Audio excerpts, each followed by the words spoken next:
Hi, my name is Joshua Newbert. You'll have to forgive me. I'm recording this at work, so it's going to be kind of dim. But anyways, I'm going to be doing a review of Matthew 13, verses 13 to 31, as part of my Three Worlds presentation. Um, so starting off, I'll read it to you. In Matthew 13, 31 to 32, Jesus said to his apostles, "The kingdom of heaven is like a mustard seed that someone took and sowed in his field. It is the smallest of all the seeds, but when it has grown, it is the greatest of the shrubs, and becomes a tree, so that birds of the air come and make nests in its branches." So, what exactly is Jesus trying to say here? That your faith, if nurtured, will grow from something very small within a person to something grand and significantly useful to others around them. Um, this parable is among many in the book of Matthew, and it's a good example of the way Jesus spoke throughout his time on earth. And that's my kind of take on the literary world of it. Um, if we move on to the historical world, the the mustard seed itself has been grown for thousands of years, and from the research I did, it wouldn't necessarily have been cultivated by the ancient Hebrews, as it just grew kind of all over the place on its own.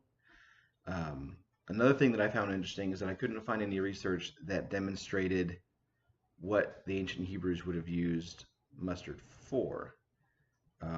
One of the theories kind of postulated that they used the leafy greens as a sort of vegetable, but we get right down to it, and however it was used, it was clear that it was a common plant in those times. And this is another indicator of Jesus using very kind of simple to understand examples to deliver his message, as it's safe to assume that most of the ancient Hebrews would have been familiar with the plant. It grew all over the place. Maybe it wasn't necessarily a crop of theirs, but it would have been around and most people would have been familiar with it. So in the contemporary world, from gaining a better understanding of both the historical and the literary worlds, it's helped me to understand how Jesus spread his message. Jesus preached to the common man, and it's still true now, but especially in those days, the common man was not well educated. So Jesus couldn't really go on into deep philosophical rants because he would have lost a lot of people listening to him. So to overcome that obstacle, Jesus spoke in a way that everyone could understand. He used parables and rhymes mixed with familiar symbology to help deliver his message, like the mustard seed. It's a plant that everyone in the time period would have been familiar with, and it would have been easy for them to grasp the concept of, okay, this my faith is like this little small seed, and if you water this seed and take care of this seed grows into this nice big shrub. Well, with my faith, if I nurture my faith within myself, it can also grow into something grand. And his example about the birds in the air making nests in the bush is kind of, to me, I took that as, when your faith is strong within you, you can then help other people. Your faith can become something useful to those around you. Another thing that's important to kind of get an understanding of is how important these parables were in the terms of being passed on. Back in these days, there was paper. You couldn't go down to the store and get a pad of paper and a pencil and jot a bunch of notes down.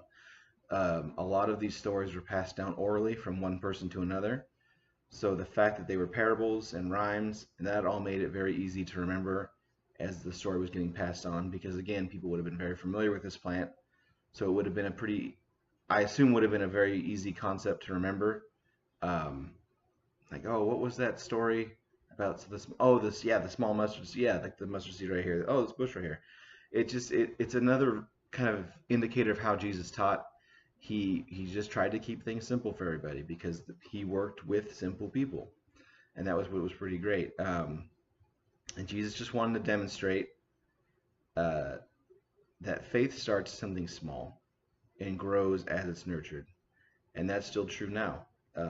Small acts can lead to a great change within a person.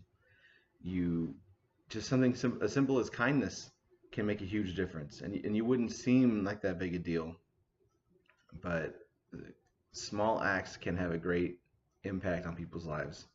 and then within your own faith. I speak from a place of I work with the felon population, and not in a prison, but in a kind of rehabilitation context. And simply treating them well turns their behavior around quite a bit. And it's pretty easy to grasp the concept of small acts when you see very hard, violent people being very nice and respectful to you simply because you're kind to them, and it's something they don't experience that often. I'm getting off track. Anyways, that was my Three Worlds presentation. I am Joshua Newbert. Thank you very much.